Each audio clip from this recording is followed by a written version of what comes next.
আসসালামু আলাইকুম। Hello everyone. আজকে আমি তোমাদের সাথে শেয়ার করব লাউ পাতা ইলিশের ভাপা। এখানে আমি নিয়ে নিয়েছি সাদা সর্ষে এবং কালো সর্ষে মিক্স করে নিয়েছি। দিয়ে দিয়েছি 4টে কাঁচামরিচ, তার সাথে দিয়ে দিয়েছি সামান্য পোস্তদানা এবং একটু লবণ। দিয়ে এটা আমি একসাথে খুব ভালোভাবে বেটে নেব। আর এখানে আজকে আমি রান্না করব পদ্মার ইলিশ। এটা আমি লাউ পাতায় ভাপা করব। আর এখানে নিয়ে নিয়েছি লাউ পাতা, খুব ভালোভাবে ধুয়ে পরিষ্কার করে নিয়েছি। মাছটাকে আমি কেটে ধুয়ে নিয়েছি, তার মধ্যে দিয়ে দিচ্ছি সর্ষে যে বাটাটা বেটেছিলাম সেটাই। এখানে আমি আদা রসুন পেঁয়াজ কোনো কিছু ইউজ করব না, শুধু সর্ষে বাটা দিয়ে আমি আজকের মাছটা রান্না করব। দিয়ে দিচ্ছি সামান্য পরিমাণে একটু হলুদ বাটা আর মরিচ বাটা।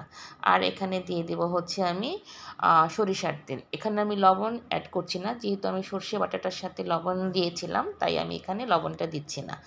দিয়ে সরিষা বাটাটার মধ্যে আমি সরিষার তেল একটু বেশি পরিমাণেই দেব। দিয়ে এটাকে খুব ভালোভাবে মেখে আমি এটার সাথে মাছ অ্যাড করব। বন্ধুরা, আমি এখানে সামান্য পরিমাণে একটু লবণ দিয়েছি, যেহেতু আমি লবণ দিয়ে সরষেটা বেটে নিয়েছিলাম, তাই এখানে আমি সামান্য পরিমাণে একটু লবণ অ্যাড করে নিয়েছি। আমি মশলাটাকে খুব ভালোভাবে মেখে নিয়ে এবার এর মধ্যে দিয়ে দিচ্ছি মাছ। আমি আজকে এখানে 4 থেকে 5 টুকরা মাছ ব্যবহার করছি, যেহেতু আমরা মানুষ খুবই অল্প, 2 জন, আমি আর আমার ছেলে, তাই এখানে 4 টুকরো মাছই ব্যবহার করছি। এখানে দিয়ে দেবো আমি আরেকটু সরিষার তেল দিয়ে মাছটাকে খুব ভালো মতো মেখে আমি এখানে 10 থেকে 15 মিনিটের জন্য ম্যারিনেট করে রাখবো।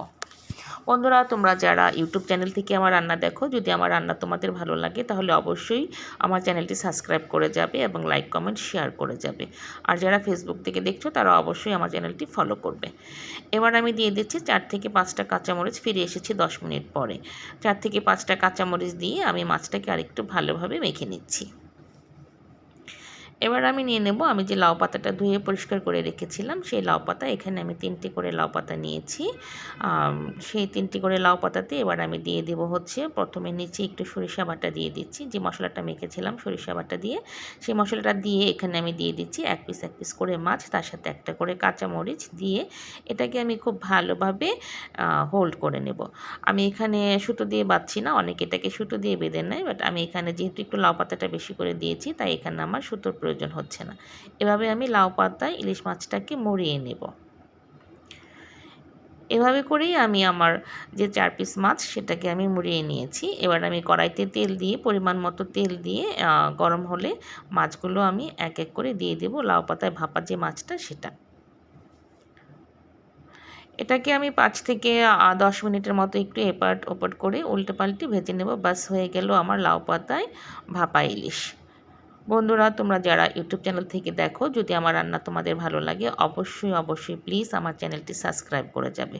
অলমোস্ট আমার 10 মিনিটের মতো হয়েছে, আমার ইলিশ ভাপা কিন্তু হয়ে গেছে। এভাবে তোমরা ইলিশ ভাপা খেয়ে দেখতে পারো। যারা ইলিশ মাছ পছন্দ করো তারা কিন্তু এভাবে একবার হলেও ইলিশ মাছ ভাপা খেয়ে দেখো, ভীষণ টেস্টি এবং মজা হয় লাউ পাতায় ইলিশ পাতুরি।